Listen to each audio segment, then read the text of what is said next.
Tell me about the process of going into doing college radio and stuff. What was that like when you volunteered at KZSC?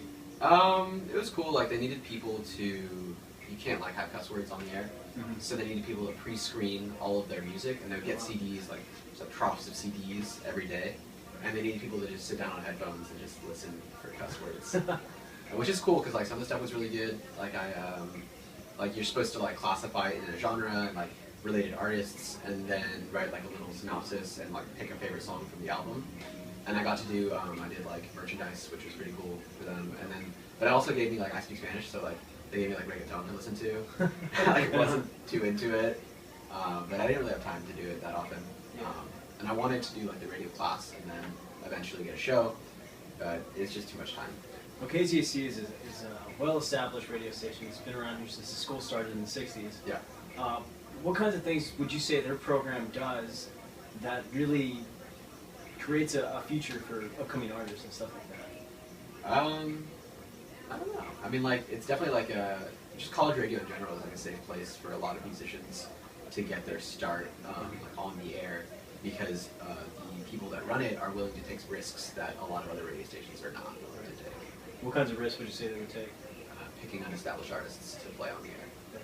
Now, would you say that the student DJs and stuff that are on the station now, do they have sort of a leeway of, you know what, I like this artist, I'm going to play him? I would think so. Or is it more of a boundary type thing?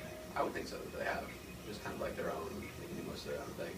Cool. Now, you as a screening person, did you ever think of an artist like, oh, this person's going to make it, and did they actually get that far? Most of the stuff was like more established that I listened to, because they had, the CDs that they had brought in were like from labels and stuff. There was only a couple like mixtapes that ended up in there that I didn't get my hands on.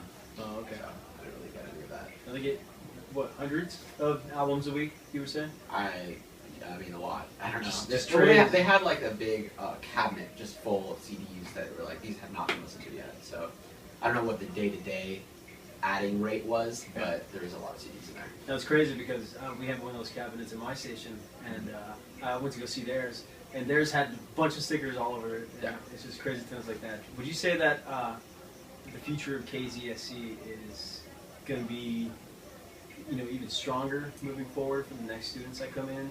I mean, I hope so. I know that they're not really too involved in the campus life. Like, they don't cultivate the music scene because of liability issues, that they don't want to put their name on concerts, and they don't want to put their name on a lot of different things that could happen on campus, like programs. So in that way, they kind of stifle themselves a little bit to being just this little building that emits, their radio out. They call it the cabin in the woods. Yeah, yeah, it's tiny.